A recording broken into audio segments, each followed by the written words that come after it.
Ever since I said in a podcast that home buying is a lousy financial decision, I am flooded with very many questions in the series Ask Track to Reality.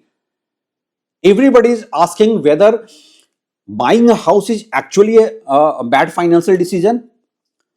Should one never buy a house? Why I am always against buying a house? Am I getting too critical against the real estate sector?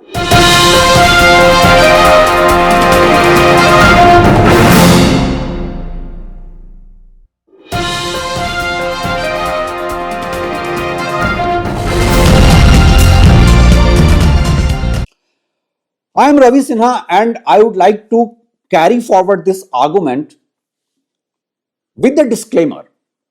Number one, I am not a SEBI registered financial advisor, so I cannot give a specific financial advice. Number two, I have never said that one should never buy a house. All that I have said is that you should evaluate your financial bandwidth. You should evaluate your net worth, and then accordingly, you should think of buying a house. Irony in this country is that most of the salaried middle class, they are buying a house out of ROI, and this ROI does not stand for return on investment. This stands for return on impulse. Home buying in India is more often than not an impulsive decision. Add to it ROE, return on ego.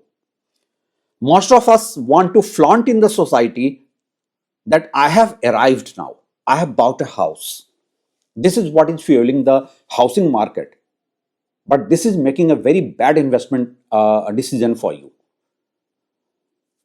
Now, the question is how to evaluate your financial bandwidth and see whether you can afford to buy a house or not. I will talk about some of the global benchmarks. What percentage of your net worth should be in real estate? Global benchmark is 30%. Now think of it. In India, most of the properties nowadays start with a range of 1 crore onwards. So to have a property worth 1 crore, your net worth should be no less than 3 crores. How many Indians qualify this? Are not we over leveraged? Second is that this should not be more than 40% of your take home salary. Now 40% of the take home salary, it clearly means that to buy a house worth 1 crore, your salary, your take home salary should be no less than 2 lakhs a month. Now how many Indians qualify here? Third global benchmark is that your 20 years of EMI should be equal to 20 years of rental money that you pay. India does not stand anywhere closer to it.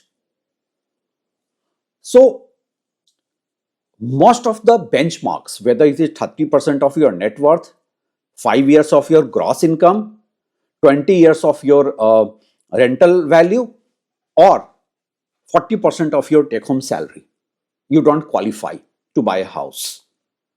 Okay, let's move forward. Let's take this argument that somebody is saying, okay, I have crossed this level and I can afford to buy a house. Now, when should you think of buying a house? In India, most of the youngsters, the moment they are out of college and they start a job, the first target is to buy a house. And that is what I call a lousy financial decision. So how should you plan your financial bandwidth? How should you plan your net worth? First stage is you should invest in yourself. When I say you should invest in yourself, a lot of people will think I'm talking about wasting money, I'm talking about indulgences. No. What I'm saying is that you should try to invest in your education. You can go for a skill development initiative, you can go for higher studies. Think of ways and means that can help you in earning more money in future. Then you should also have a health insurance. Nowadays, that's a necessity. You should have a health insurance that again comes into invest in yourself. Even in terms of indulgences, if you travel and you are getting exposure of the world, that is going to help you in your future earning potential. A well exposed person always had better earning potential in the market. Don't go by those people who think that why to live on rent, you are paying to your landlord. No, you are not paying money to your landlord. It's like going to a restaurant. Are you making the hotel owners rich? No, you are paying value for money. So investing in yourself, whether educating yourself, whether having a health insurance, whether getting more exposure to the world, even some indulgences, it's all about for your future betterment. Stage number two, when you cross that stage, invest in gold. I have always said that, contrary to what financial influencers will tell you, that gold is a dead investment, you should have some emergency fund in FD and all.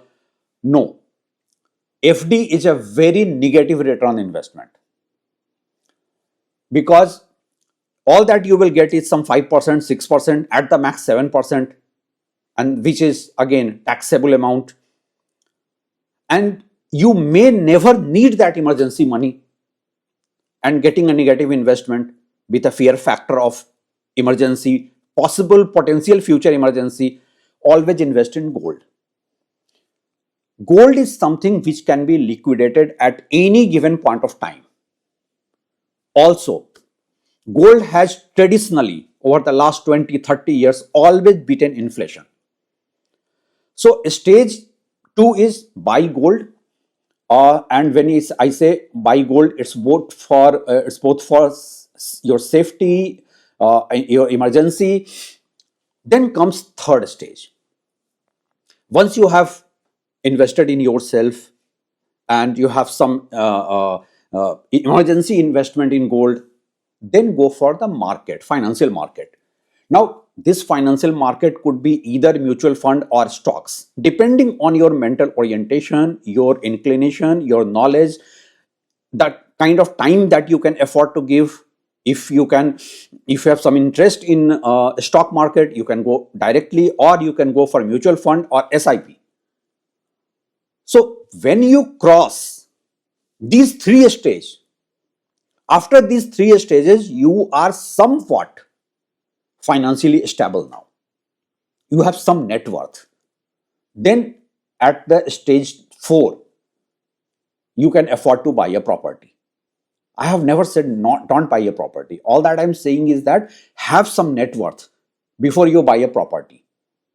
Once you have some money for decent level of, say, down payment, and when you buy a property, there is always a closing cost like stamp duty, brokerage, and some moving in cost like interiors or new furniture.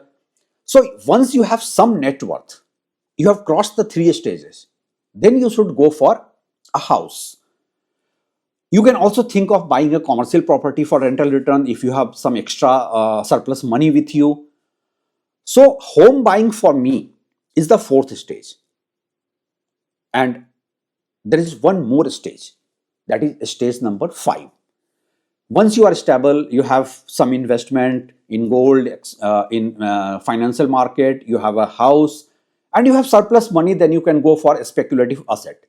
Now, this speculative asset could be anything. You can invest in a startup company for potential sizable gain, or cryptocurrency. But these are speculative elements, so I have always called it a speculative basket. So, for any youngster, and since many of you have asked me specifically why I am saying one should not buy a house, I wanted to clarify that I am not saying don't buy a house. All that I am saying is that make your net worth step by step.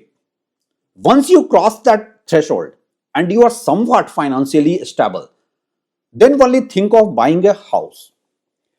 Irony in this country is that we have been conditioned by the society that the moment you start working, your first priority should be to buy a house. And this conditioning has also been a result of various vested interests, whether it is banks, builders, or a government. Because the system wants you to be a consumer that pays, whether you pay to the government in terms of GST and stamp duty, or you pay interest to the bank, or you pay the price of the property to the builder. You are repeatedly being conditioned to be a consumer. Don't be a consumer. Make your financial worth, make your financial net worth, be financially stable, and then feel free to buy a house. Hope I have clarified when and how should you think of buying a house. Thanks for watching.